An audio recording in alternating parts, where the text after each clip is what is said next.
Muito obrigado por estarem aqui. Eu vou ser muito breve, só fazer uma história rápida do acontecimento em si, do objeto. Né?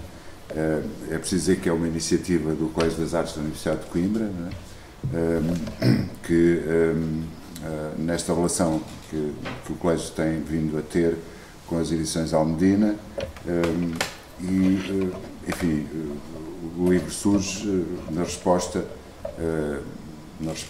que muitas interrogações sobre a obra escrita do professor Abílio Hernandes ao longo do tempo. Muita gente me perguntava, quando ouvia o professor Abílio falar sobre cinema, em conferências, até em doutoramentos, onde é que estavam os textos do professor Abílio Hernandes, não é? E, portanto, eu fiz, no fundo, ao tomar a iniciativa de colocar em prática este objeto, fiz aquilo que me pareceu que era um imperativo, que era colocar em livro uma série de textos que estavam dispersos, alguns inéditos até, não é?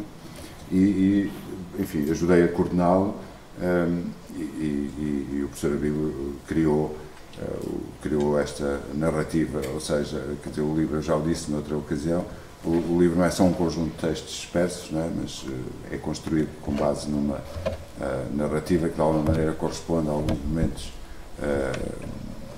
momentos paradigmáticos da evolução do cinema, com escolhas obviamente particulares, e pronto, é praticamente isto que eu quero dizer. Passava já a palavra, não sei a quem. Começa? Eu falo em último lugar. Tudo faz.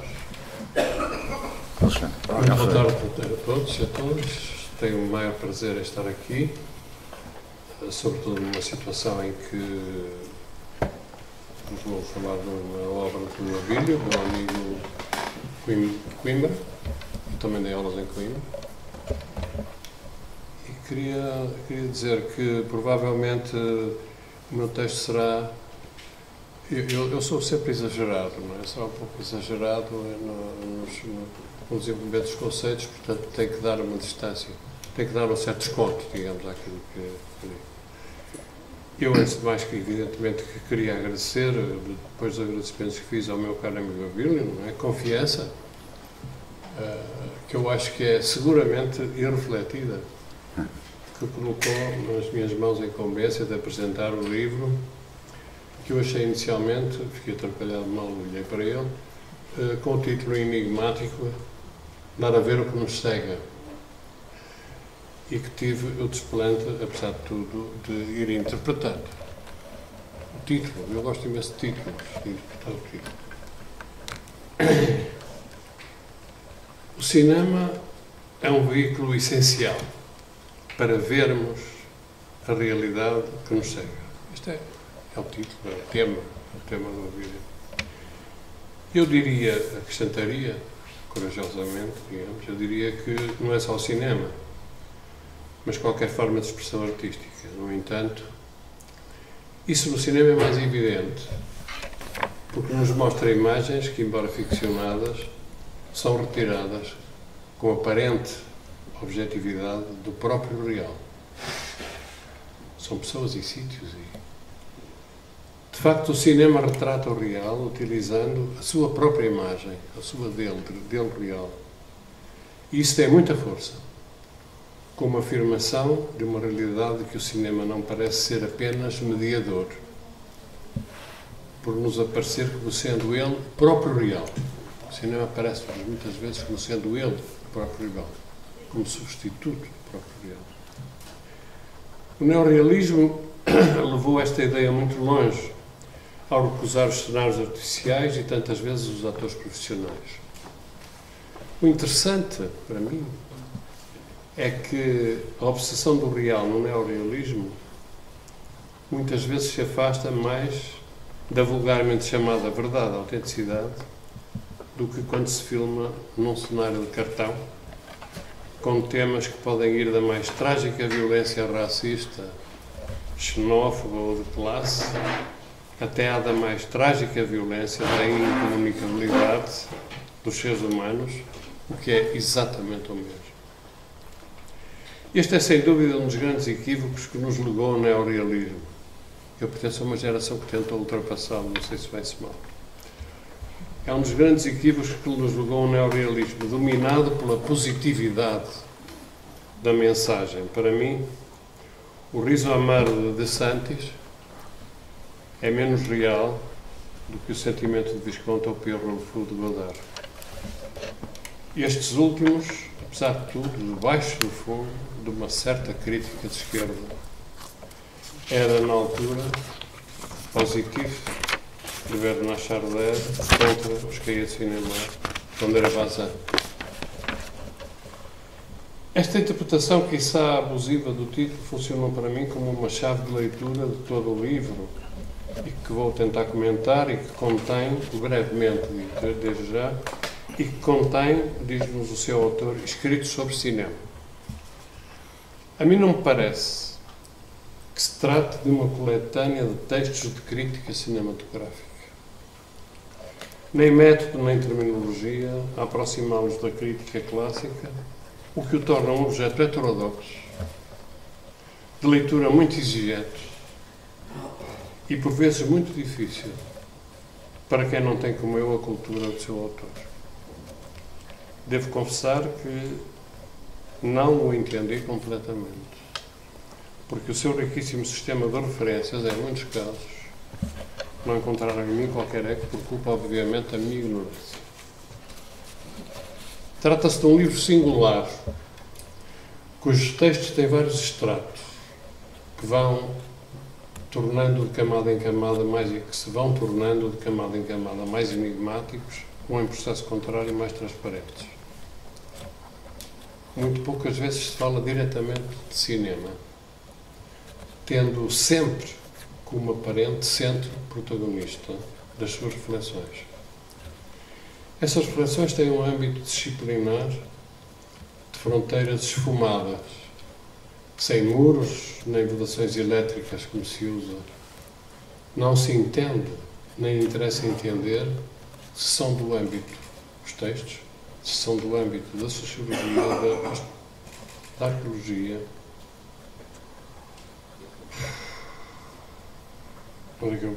da arqueologia, da política, ou da estética, da filosofia ou da hermenêutica. Fala de escrita e de comunicação, sempre de imagens, cuja sequência constitui uma narrativa que, como tal, não me interessa particularmente como tema. O cinema é, pois, neste caso, um mediador que nunca nos retira da cegueira e nos permite ver a realidade que vai ser objeto de perspicaz análise crítica com claros contornos político-ideológicos. É assim, numa leitura retrospectiva, que temos que procurar as imagens. Antes disso dizia eu, esqueci-me desta frase, o seu riquíssimo pensamento não sobre cinema, mas reconheço, no entanto, que o Abílio transforma tudo em imagens, visuais, nem auditivas nem tácteis, e deve ser por aí que ele, como metteur en scène, retoma, refaz, recupera o seu riquíssimo pensamento, não sobre cinema, mas estimulado pelo cinema. É ele que faz o filme, depois do filme fazer a ele. É assim, numa leitura retrospectiva, que temos que procurar as imagens, dando a ver o que nos cegou no circunstancialismo das nossas vivências. Perdoa-me, Abílio, mas não são escritos sobre cinema.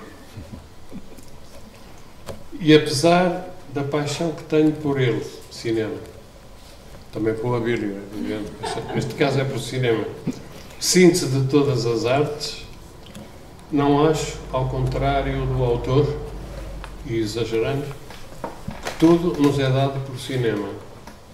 Para mim, tudo, com letra maiúscula, só poesia. E talvez por isso, sem o confessar, e sempre usando o cinema como alibi, o que é mais saliente e mais amado nestes textos do Abílio é mesmo a poesia. que é uma referência permanente, praticamente em todos os textos. Mas há muito mais, como se fosse possível haver mais do que poesia, nestes textos que são uma verdadeira revelação. Há, perdoem-me a insistência, a presença permanente da dimensão política, superestrutura, permanente, nunca panfletária nem imediata, presente sempre o lado trágico do exercício da violência. Nesse sentido, é um livro sobre a resistência. Gosto particularmente do texto sobre o filme, se lhe pode chamar assim, Je te salue Sarajevo, de 1993, de Jean-Luc Godard.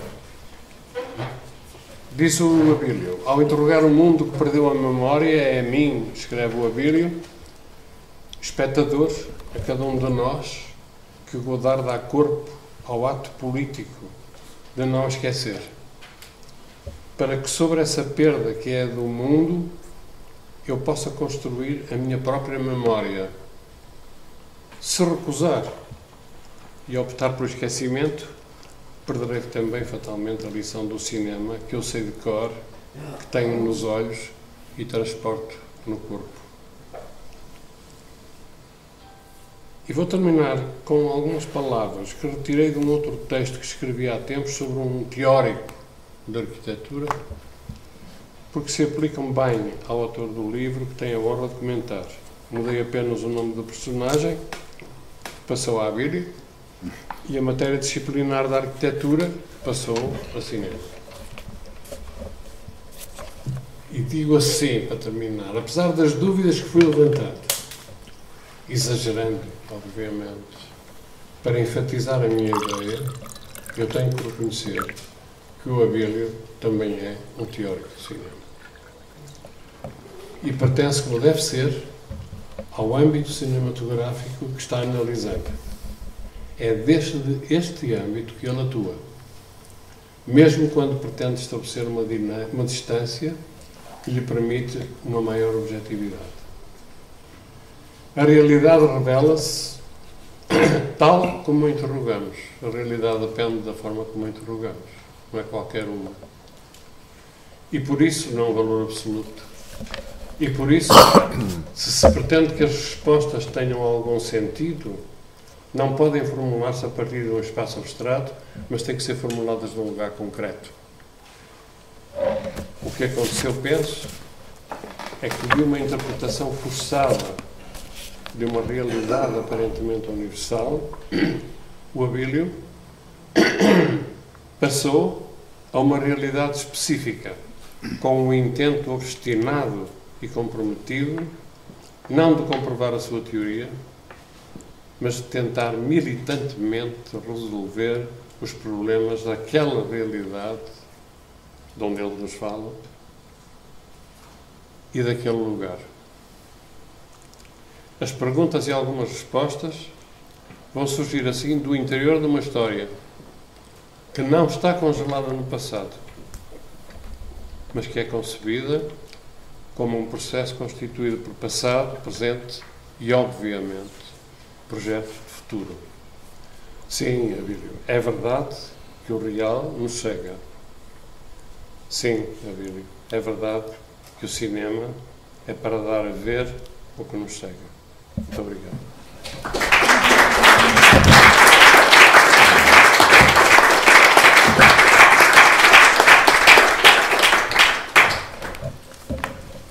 Bom, se eu puser isto assim, funciona? Não. Tenho mesmo que segurar assim. Okay. Bom, então, eu antes de mais assumo primeiro a responsabilidade e depois o enorme prazer e honra que tenho em estar aqui hoje para apresentar o livro do Abílio Hernández Cardoso e, portanto, agradeço o convite do Abílio e a confiança que depositou em mim para falar um pouco deste belíssimo livro que escreveu e que é, como já foi dito, uma coletânea de textos que foram sendo publicados em diferentes publicações e livros, periódicos ou não, ao longo de, salvo erro, cerca de 30 anos, mais ou menos, ou 20, talvez mais. Já não me lembro. Eu vi que há aqui algumas que são de pelo menos século passado, sim. 1998. Portanto, Isso é o mais antigo. Exatamente. Isso é desde logo um ponto de interesse neste livro, porque ao mesmo tempo que o livro propõe uma travessia através da história do cinema, já vou falar um pouco mais sobre isso, ele próprio sintetiza uma história de alguém que foi ao longo deste tempo todo escrevendo sobre cinema e que é, de resto, e nisso absolutamente meritório, um dos pioneiros da introdução dos estudos fílmicos no contexto universitário em Portugal. E, portanto, muito obrigado, Abílio, por essa confiança e por essa responsabilidade, que é ainda maior depois da apresentação do Alexandre Alves Costa e da leitura que nos acaba de apresentar sobre este livro. Portanto, ao contrário do Alexandre, eu não tenho nada muito organizado, tomei agora mesmo umas notas para não me perder excessivamente naquilo que gostaria de referir acerca deste livro, e desde logo a primeira coisa que me parece importante frisar é que e isto pode parecer uma consideração mais ou menos leviana e superficial, mas não é um livro extremamente bem escrito. E que nessa medida, extremamente bem escrito, não apenas do ponto de vista da forma, mas também do ponto de vista da maneira como o Abílio articula as ideias e desde logo a relação entre formas de expressão ou disciplinas artísticas muito diversas neste livro, e que ao fazê-lo insere de algum modo também o cinema, que é uma arte jovem, numa tradição crítica e numa tradição também literária que o precede e com a qual, inevitavelmente, aliás, isso é explicitamente dito no livro, o cinema tem forçosamente que se relacionar enquanto forma de expressão eminentemente narrativa. E, portanto, esse é o primeiro ponto, e isto que quer dizer que foi uma leitura particularmente prazerosa e particularmente agradável, sobretudo quando no domínio da crítica, e também o Alexandre já disse que isto não é exatamente um livro de crítica, e no domínio da teoria do cinema, embora o Alexandre tenha dito também, e aí concordo que não é exatamente um livro de teoria do cinema, embora também o seja, há por vezes uma certa aridez reinante e, enfim, uma opacidade conceptual, teórica, analítica, etc., que de todo não encontramos neste livro, e portanto isso é desde logo uma enorme mais-valia. Portanto, muito obrigado por nos facilitar a leitura e pelo prazer que esta leitura proporciona àqueles que terão com certeza o gosto de o ler. Depois, o que é muito interessante neste livro, desde logo também, e na coletânea de textos que o constituem, é que se trata aqui, e há uma trajetória ao longo do livro, há um percurso em que vamos progressivamente perdendo esse referencial que é o ponto de partida do livro, embora ele esteja sempre presente, e que tem a ver com o facto de o Abílio pensar o cinema e as imagens a partir de um ponto de vista que é o ponto de vista do espectador, e que é da subjetividade, e que é também, porventura, o único ponto de vista possível para falar desta matéria instável que é o cinema. E, portanto, este trajeto começa no ponto, na estação em que o próprio cinema se inicia, quase, e que é a célebre Gare de la Ciotat, e imediatamente no primeiro texto fica marcado um tom, que é um tom literário, tendo em conta que o Abílio fala dessa chegada do comboio à Gare de la Ciotat como se efetivamente lá tivesse estado, embora logo a seguir nos diga que nunca lá esteve. Embora tenha lá ido muitas vezes e regressado sucessivamente, etc., etc., ficamos imediatamente, enfim, instruídos acerca daquele que será o ponto de vista e o tom que perseguirá ao longo de todo o livro. E sendo uma trajetória a partir de um ponto de vista subjetivo e pessoal através do cinema e através da história do cinema, é também inevitavelmente uma trajetória através do século XX e através de alguns dos momentos que marcaram essa história, a história do cinema e a história do século XX, que são de alguma maneira indissociáveis e consubstanciais. talvez mais no que respeita ao cinema, isto é um pouco vago e arriscado, talvez mais em relação ao cinema, essa consubstancialidade e essa relação inquebrantável do que, porventura, em relação a qualquer outra forma de expressão artística, e o Alexandre com certeza discorda do que estou a dizer. Portanto, eu próprio se calhar não concordo muito com isto, mas agora vem a propósito e faz sentido, talvez fará mais sentido com o que eu gostaria de acrescentar sobre isto. E sendo uma história, uma trajetória através da história do cinema e também através da história do século XX, é uma trajetória também onde a presença da máquina é recorrente. Portanto, uma trajetória através da história da máquina que o cinema também é. O cinema é contemporâneo do comboio, mais ou menos também, tudo isto é sempre muito aproximativo, mas as ideias, mesmo as ideias mais rigorosas, têm sempre algo de aproximativo, e as aproximações permitem chegar a visões rigorosas. O cinema também passa um pouco por esse tipo de possibilidade, ou de abertura a uma visão possível. E, portanto, o cinema e o comboio contemporâneos, já não sei quem é que chama o comboio a locomotiva de Freud, portanto, sublinhando essa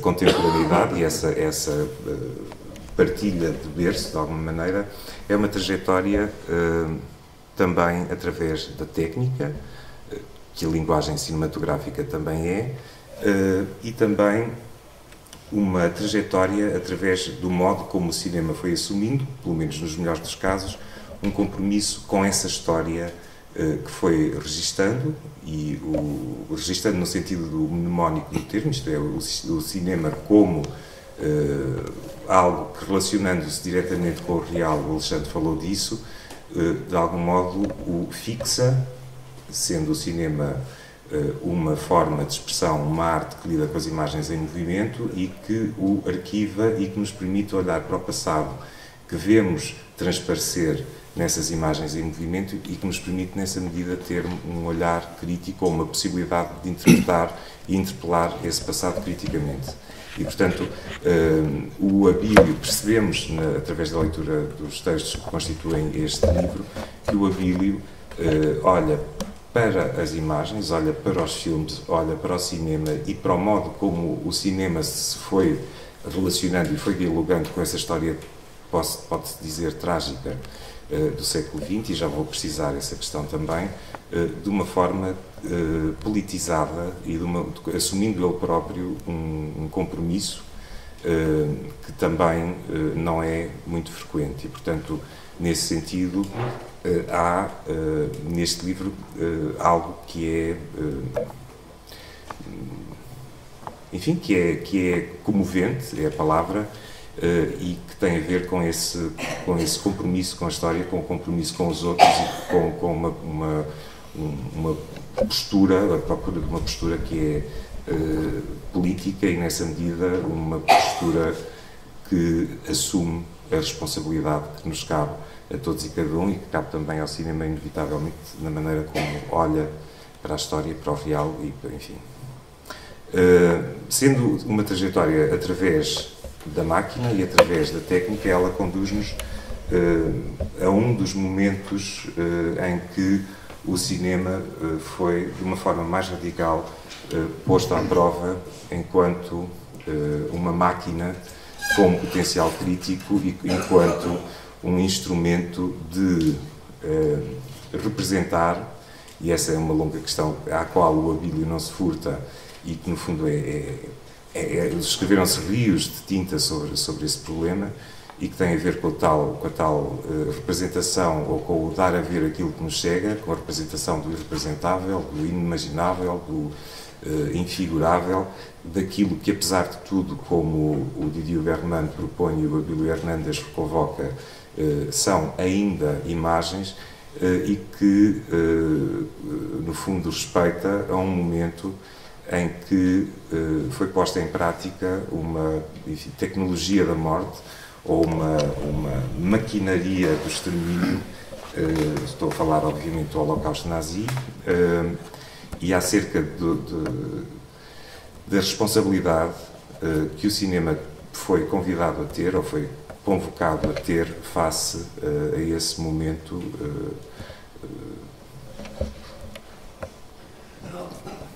enfim, aqui a questão do infigurável, pois também é difícil designar, portanto, de uma espécie, que não quer dizer inominável, mas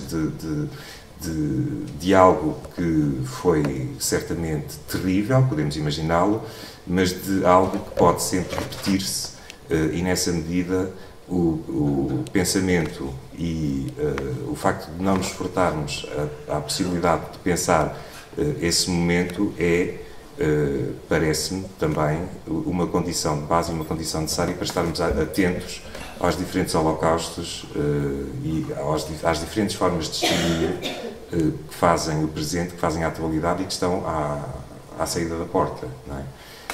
Disso fala também o Abílio em relação, quando diz, por exemplo, quando se refere especificamente ao cemitério do Mediterrâneo, não é? Qualquer coisa assim. E, portanto, no fundo, olhar para trás, olhar para o passado, olhar para as imagens desse passado e para a representação do passado como possibilidade para pensar criticamente o presente. Portanto, a relação entre memória e crítica do presente, entre olhar para trás, pensar o agora, antever o futuro, são parâmetros que estão muito, muito presentes no livro do Abílio e que estruturam todos os textos e a maneira como discorre sobre diferentes filmes que inevitavelmente o marcaram, ou que aparentemente o marcaram, de qualquer modo, tendo em conta também que o livro é um livro de um cinéfilo. E, portanto, há qualquer coisa até de museológico no livro, num momento em que a cinefilia desapareceu. Ou que a relação com as imagens, a relação com as imagens ficcionais e a relação com aquilo que resta, ou com aquilo que são as novas configurações do cinema, acontece, quer do ponto de vista da produção, quer do ponto de vista do acesso às imagens, da mediação e daquilo que se escreve ou se partilha a posteriori sobre isso, mudou radicalmente e continua em permanente mudança. Portanto, para início de conversa, estes são alguns dos pontos que eu não podia deixar de frisar depois da leitura do livro. Portanto, muito obrigado, Abílio, e agora estamos curiosos para ler os próximos.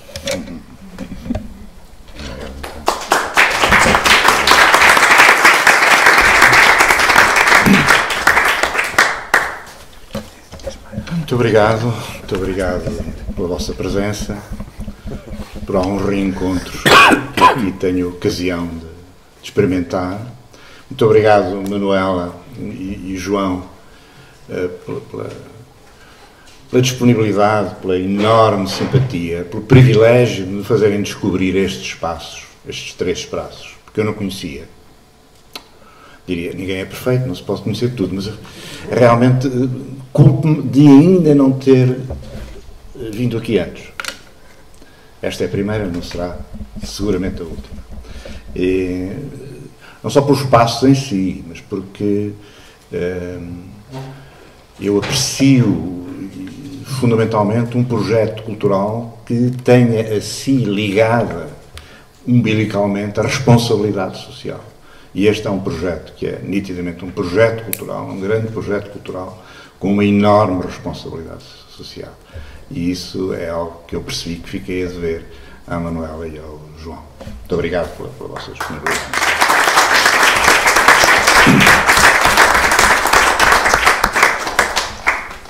Depois tenho que agradecer ao Colégio das Artes, aqui representado pelo meu colega José Maçãs de Carvalho. Ex-aluno, diz ele. Pois, ainda não foi hoje, já outro dia disse, ainda não foi hoje que o José Maçãs de Carvalho deixou de me tratar por professor Abílio. Mas é assim. Mas eu também gosto, quer dizer, mas se ele me tratar só por Abílio, é essa a nossa relação de amizade e de camaradagem num projeto que eu tive a honra em que eu tive a honra de estar presente desde o início e que, tendo já passado uma prazo de validade em matéria universitária há alguns anos, continua a ser a minha casa na Universidade de Coimbra. Ainda que isso possa desgostar algumas pessoas da minha primeira casa, que foi a Faculdade de Letras. Muito obrigado, José Maçãs. Eu disse-o em Coimbra e volto a dizer hoje que o José Maçãs, o que eu disse foi, o José Maçãs chateou-me tanto para eu publicar este livro, que eu já estava cansado de o ouvir e por isso disse, pronto, eu publico. Eu publico. Muito obrigado, José Maçãs. Naturalmente... Obrigado por ser chato. Obrigado por ser chato. Naturalmente que eu tenho que agradecer muito a estes dois amigos que aqui estão, ao Alexandre Alves Costa, que eu conheci em Coimbra, no Departamento de Arquitetura, onde eu também ensinei, não tendo nada eu que ver com a arquitetura, ensinei História e Estética do Cinema durante alguns anos e foram alunos excepcionais, os meus alunos de arquitetura, da História e Estética do Cinema. Foi também outro projeto que me deu muito... Os colegas também não foram mal. Mas os colegas eu não tinha que classificar, os alunos era mais difícil. E os alunos fizeram projetos para mim, os colegas não. Mas os colegas almoçavam comigo. Muito obrigado, Alexandre, muito obrigado, António. Para mim é uma honra tê-los aqui ambos. Há um texto que eu devia ter escrito, e eu devia ter incluído, porque parcialmente está escrito, e não incluí. E lembro-me disso mais tendo a meu lado o Alexandre e o António, um grande especialista, Manuel de Oliveira, outro especialista, Manuel de Oliveira, de outra maneira, figurante na caça, figuras na caça, meio pequenino. Só os pés, já é alguma coisa. Afilhado de Manuel de Oliveira, e eu não tenho aqui nenhum texto sobre Manuel de Oliveira. E não tenho porque tenho lá qualquer coisa escrita, porque achei que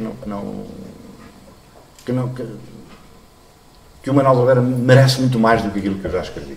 Pode ser que eu chegue a escrever um texto que eu acho que vale a pena publicar sobre o Manuel de Oliveira, que é a figura que seguramente todos nós veneramos como grande, enorme, espantoso cineasta que ele foi. O livro, como já foi dito, é constituído por uma série de textos. Se quem tiver a paciência de o ler e chegar à origem dos textos, verá que não sou muito rigoroso a indicar a origem dos textos. Por uma razão simples, é que nenhum dos textos que aqui está publicado está na sua forma original. Todos eles foram alterados. Todos. Desde o texto do Lorca, que é o mais antigo, foi uma comunicação que fiz em Madrid no centenário do Lorca, justamente, 78, até ao mais recente, que é o último, sobre o filho de Sully. Alguns têm alterações pequenas, outros têm alterações profundas, outros resultam da junção de dois textos, por exemplo. Creio que há um que até resulta da junção de 3 textos diferentes. E porquê? Porque o trabalho de reescrita, a escolha dos textos, o trabalho de reescrita e o seu ordenamento, a sua sequência, obedeceram a um princípio. Tentar que este texto não fosse apenas, que o livro não fosse apenas uma antologia de textos que eu fui publicando em revistas que ninguém lê, que são revistas universitárias, como é evidente, e fosse antes um texto só, uma espécie, como se fosse um texto só, sei que não é, mas como se fosse uma narrativa, como já foi aqui referido, e que se percebesse na leitura esse fio narrativo que conduz os diferentes textos. E tenta ser, evidentemente, uma reflexão sobre o cinema enquanto experiência do olhar. Experiência do olhar. No sentido em que a pintura é uma experiência da mão. Mas nem o cinema é uma experiência apenas do olhar, nem a pintura é apenas uma experiência da mão, porque um e outro envolvem de maneira diferente o corpo todo. Nós vemos cinema com o corpo todo, os pintores seguramente pintam com o corpo todo, os arquitetos arquitetam com o corpo todo. A arte vê-se, lê-se, canta-se, toca-se, dança-se, sente-se sempre com o corpo todo. E o cinema não foge a isso. E, portanto, foi a partir desta ideia do cinema como experiência do olhar que eu fui reunindo e construindo este quase texto. Embora eu falo da pintura, embora o cinema tenha sofrido não é um termo adequado, tenha experimentado muito mais o sabor da comunicação com a literatura, por exemplo, e com a arquitetura, por exemplo, do que com a pintura, ao contrário do que muitos defendem. Aliás, a experiência, o cinema enquanto experiência do olhar, terá talvez a sua razão primeira pelo facto do cinema ter nascido na cidade moderna. Na arquitetura que vem com a cidade moderna, a arquitetura do ferro, a arquitetura do vidro, a arquitetura que muitas vezes desfaz a fronteira entre o lado de dentro e o lado de fora. E o cinema desfaz, penso eu, essa fronteira, ou provoca pelo menos esse efeito de, perante o nosso olhar, desfazer a fronteira entre o lado de dentro e o lado de fora. Portanto, este objeto, já percebi que é mais ou menos inclassificável,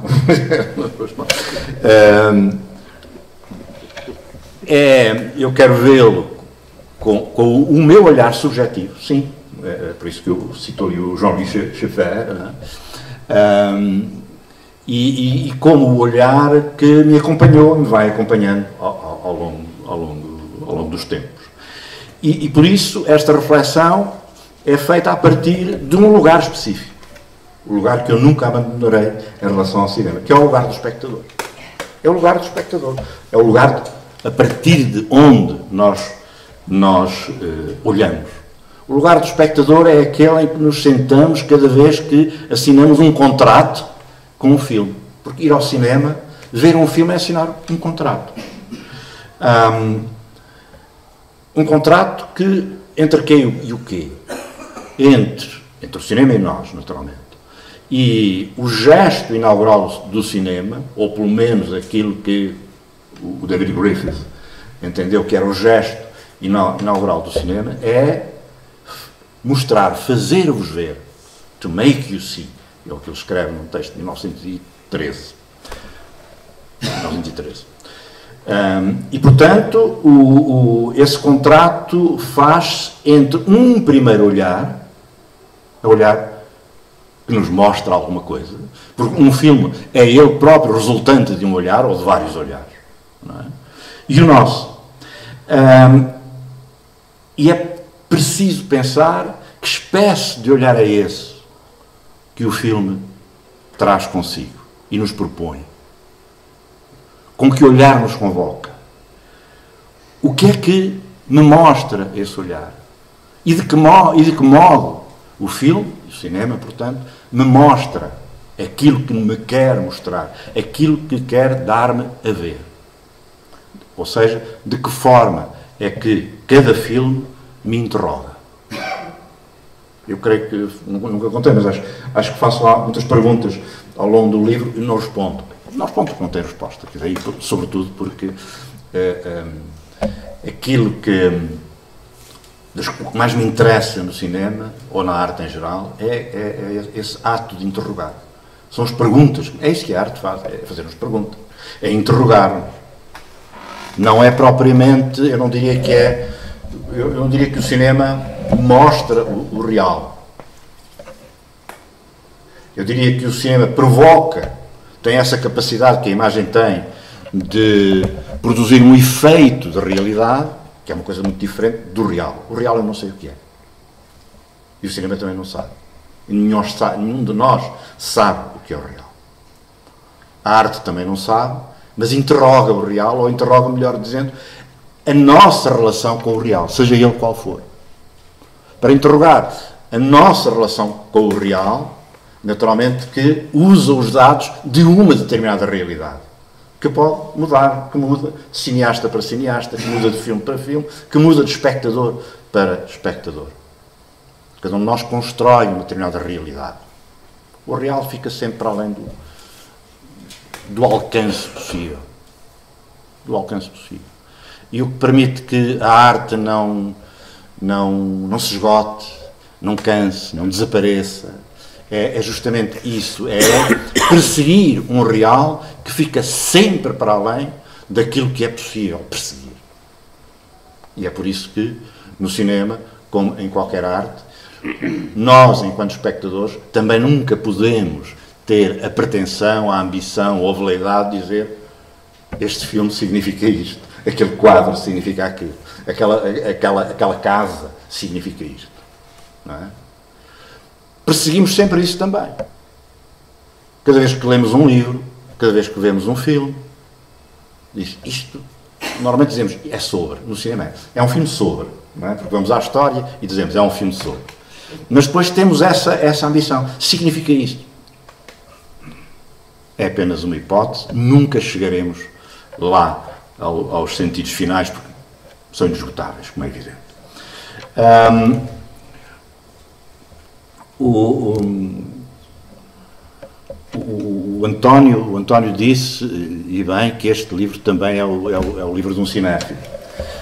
Quando a cinefilia existe, eu sou... É curioso aqui um aspecto, porque eu sou de uma geração que se tornou cinéfila graças ao cinema clássico americano. Sou tão velho como isso, não é? Enfim, o João Benar era um pouco mais velho que eu, mas um pouco mais.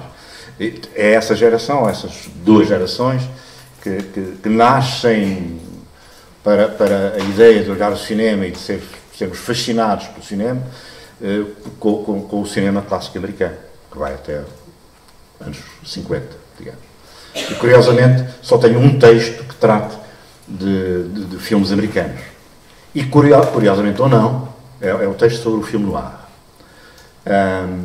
O único texto, ou a única fase do cinema norte-americano que eu escolhi, e na altura nem sequer tive essa percepção, é a de refletir e escrever sobre um corpus fílmico que não é um corpus fílmico característico do cinema clássico americano. É por isso que eu defendo que o filme noir não é um género, é uma categoria transgenérica, porque rompe com as categorias do cinema clássico americano. E surge como o contraponto absoluto daquele género que está no nascimento do cinema e que representa o cinema clássico americano, provavelmente como mais nenhum outro, que é o western. E, portanto, a ideia do sonho americano que se nasce com o western e portanto, nasce com o próprio cinema. O filme noir, nos anos 40 e nos anos 50, deixa de lado o sonho e traz-nos o pesadelo urbano, que é manifestamente um ato contra o sistema, contra o cinema clássico americano. Já estou a divagar. Vou já terminar. As pessoas vêm cá para ouvir. Diga isso. A questão ainda do olhar e do gesto inaugural do cinema. E aquilo que o Griffith escreveu, a tarefa que eu quero mais conseguir realizar é mostrar, dar-vos a ver. Acima de tudo, dar-vos a ver. O que é curioso que ele não foi, digamos, não é original, essa ideia do dar a ver. O que é curioso é que ele foi buscar a ideia não a outro cineasta, também era difícil na altura haver um cineasta, só se fosse o Chaplin, nessa altura, mas foi buscar a ideia e quase a frase a um grande escritor, Joseph Conrad, aquele polaco que escreveu inglês como ninguém, que escreveu justamente isso. Eu tenho a citação aí, portanto, se alguém quiser ter a pachorra de ler, está aí, nos escuso de repetir. Mas o que é que o cinema nos dá a ver então? Dá-nos a ver, naturalmente, aquilo que a imagem mostra, aquilo que é visível em cada imagem, em cada plano, em cada enquadramento, em cada campo, como se diz. Não é? O que está em campo é aquilo que nós vemos. Não é? Portanto, o cinema dá-nos a ver isso. Mas não é só isso que o cinema nos dá a ver. O cinema dá-nos a ver aquilo que nos oculta. Aquilo que nos oculta. A elipse serve para isso. Não é? A elipse como um dos grandes instrumentos da linguagem cinematográfica. Não é? Como provavelmente só a música tem a elipse com esta intensidade. E o cinema, há um texto em que eu falo especificamente nisso. Dar a ver o que não vemos, que é o texto sobre a mochete. Não é? O que não vemos, mas o que o cinema não mostra, usando a elipse, é aquilo que eu vejo. Porquê é que eu vejo? Porque fica na minha memória. Fica no meu arquivo de espectador. E eu lembro-me disso justamente através desse filme do Bresson, que é um dos filmes da minha vida, Mochete, porque, não o vendo há dezenas de anos, quando estava a escrever o livro, me lembrei, procurei reconstituir qual é a imagem que me ficou na memória. Qual é a imagem que ficou na memória? Qual é a imagem mais bela daquele filme? Cheguei à conclusão que foi uma imagem que ele não mostrou. Não vou dizer o que é. A imagem que eu nunca vi é aquela que me ficou no olhar, que me ficou na memória, que me ficou, portanto, neste meu arquivo. Todos nós vamos fazendo o nosso arquivo, seja do que for. Eu faço o meu arquivo de filmes e de livros. Não é? E de livros. A poesia, de facto, a poesia não é de facto por acaso que tem aqui um peso tão grande, porque também usa, juntamente com o cinema e a música, a elipse como um dos seus instrumentos fundamentais, e porque dá-nos a ver também aquilo que oculta a poesia. Dá-nos a ver aquilo que oculta. E aquilo que... E porquê é que o cinema nos dá a ver coisas que nós não vemos e, no entanto, nos aparecem?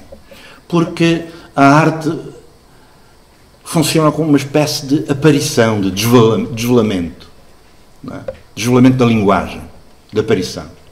E é isso que não precisa de ser rigorosamente, especificamente, literalmente materializado, que fica dentro de nós. E é daí que nós chegamos ao dar a ver o que nos segue. Dar a ver o que nos segue. Dar a ver o que nos segue é a consequência, penso eu, inevitável, dessa interrogação do real de que falei há pouco.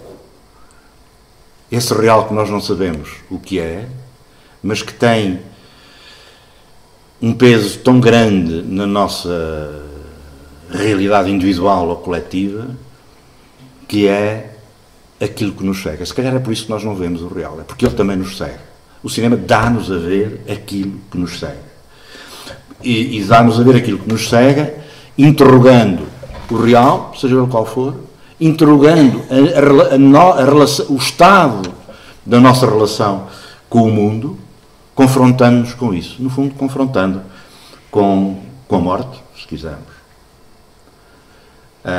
Ou com as formas de que a morte se reveste, quando ela também representa o real. Às vezes a morte materializada, como aquela morte belíssima que vai ter com o cavaleiro António Bloch no sétimo selo, naquela praia, enquanto se ouve, quando há uma ave que sobrevoa a praia e uma voz que diz que o cordeiro abriu do Apocalipse, não me recordo agora, peço desculpa.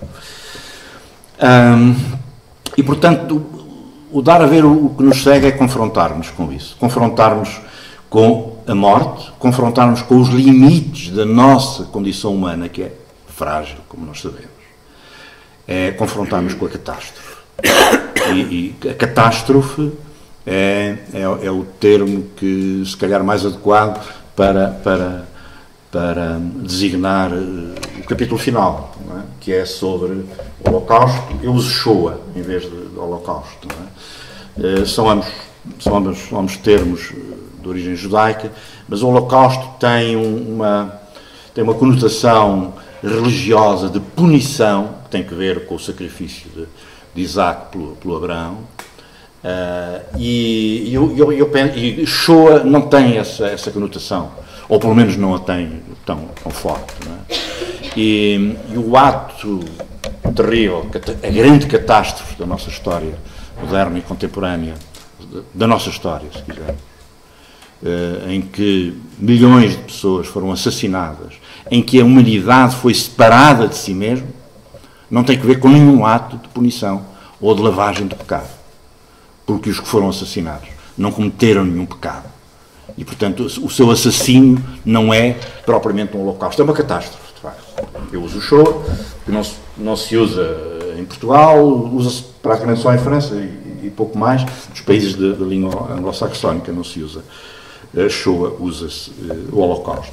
E é também, vou terminar, e é também por isso e por esta minha homenagem à poesia, que eu tenho consciência que está aqui, por alguma razão também fui professor de literatura inglesa, que eu escolhi para epígrafe do último capítulo, um poema do Paul Celan. Paul Celan é um dos maiores poetas do século XX. Um romeno que escreveu em alemão e que sobreviveu à catástrofe. E escreveu um poema cuja versão em português eu tive a ousadia de aqui apresentar e que eu vou ler. Só chama atenção, há um termo neste verbo, que é o termo senhor, e que é um termo de uma enorme ambiguidade aqui neste poema, porque este senhor a quem o que escreve o poema se dirige pode ser o senhor, uma divindade, Deus, ou pode ser o comandante do campo, o responsável pela matança. Isso torna o poema mais pungente, mais trágico. O poema chama-se Tenebrae. Estamos perto, Senhor, perto e tangíveis, ferrados já, Senhor, cravados uns nos outros, como se o corpo de cada um de nós fosse o teu corpo, Senhor. Reza, Senhor, reza para nós, estamos perto. Fomos vergados pelo vento, fomos debruçar-nos na vala e no charco. Fomos ao bebedouro, Senhor. Era sangue, era o que tinhas derramado, Senhor. Brilhava. Lançava-nos aos olhos a tua imagem, Senhor. Os olhos e a boca estão tão abertos e vazios, Senhor. Bebemos, Senhor, o sangue e a imagem que estava no sangue, Senhor. Reza, Senhor, estamos perto. Dar a ver o que nos cega, não é este o desígnio último do cinema e da arte toda? Muito obrigado.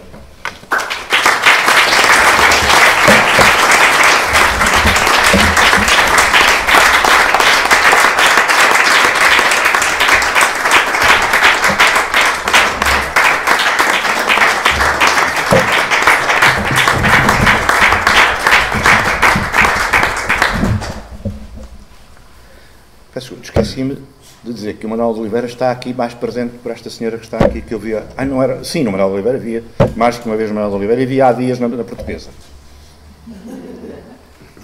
Assim e ao arcebispo de Trento. Em Amarante não foi? Eu sei. Não sei se... Eu estive com ela no comboio. Não sei se alguém quer fazer uma observação, ou daí, ou daqui. narrativa, poesia, ontologia também, e pergunto, não é também uma questão de caráter metafísico? Da forma como a Bíblia coloca, pelo menos aqui na página...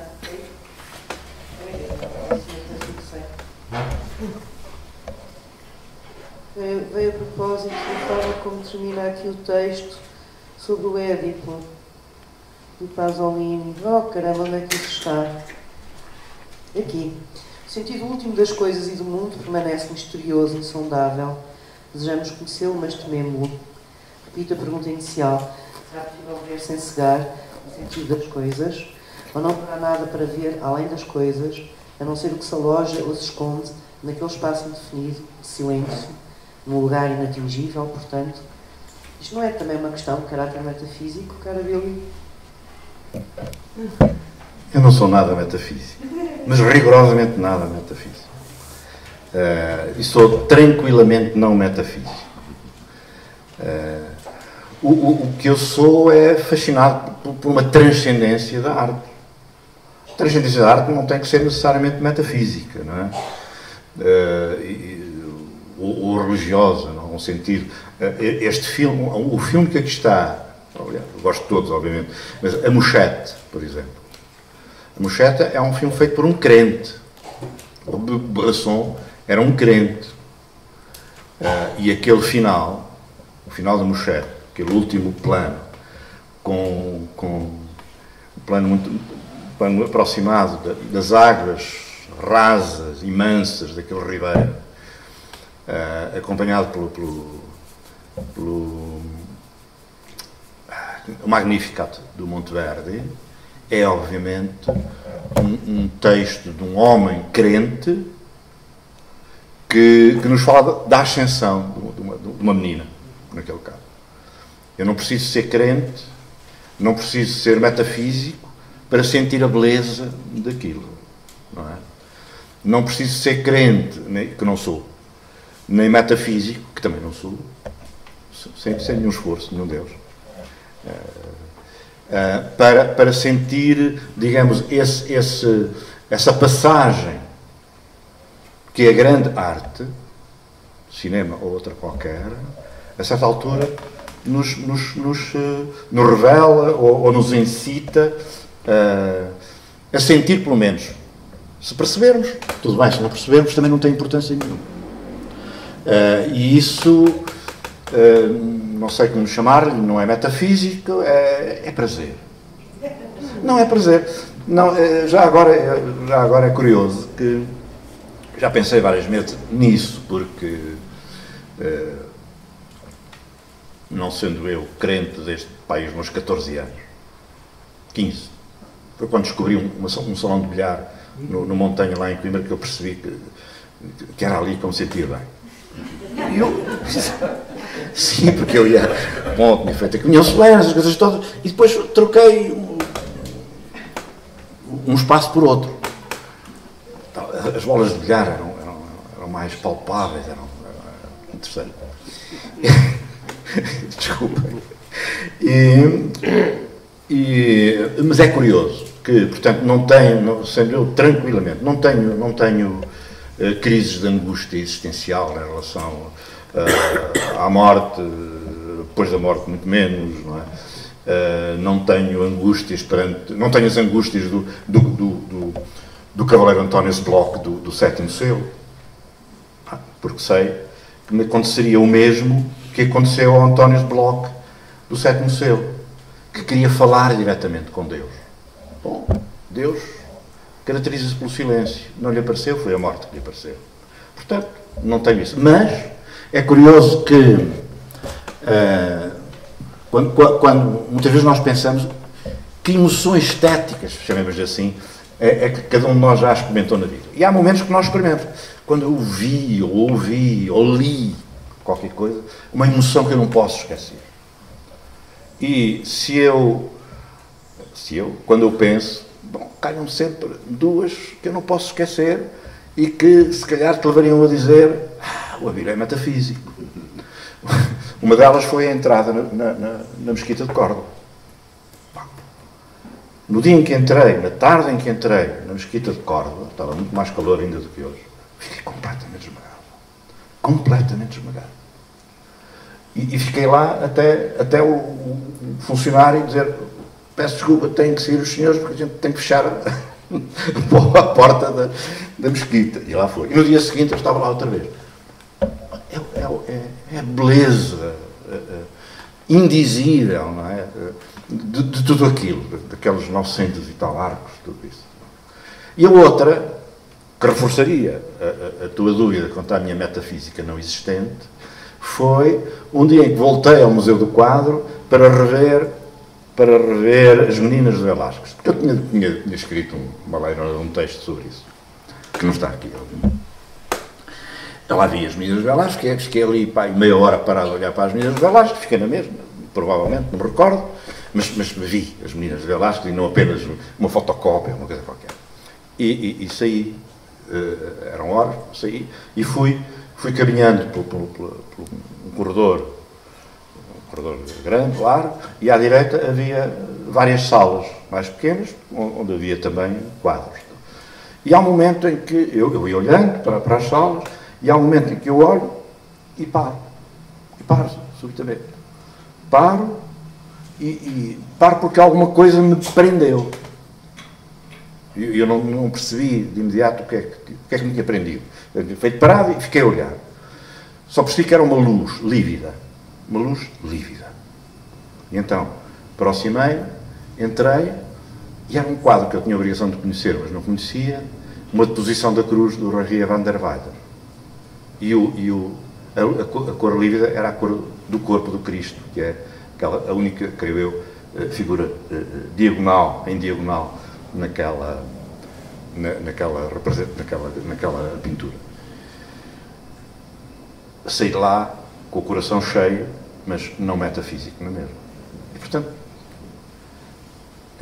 eu distingo entre a metafísica e o fascínio, a beleza que eu não sou capaz de descrever, ou de pensar, ou seja o que for.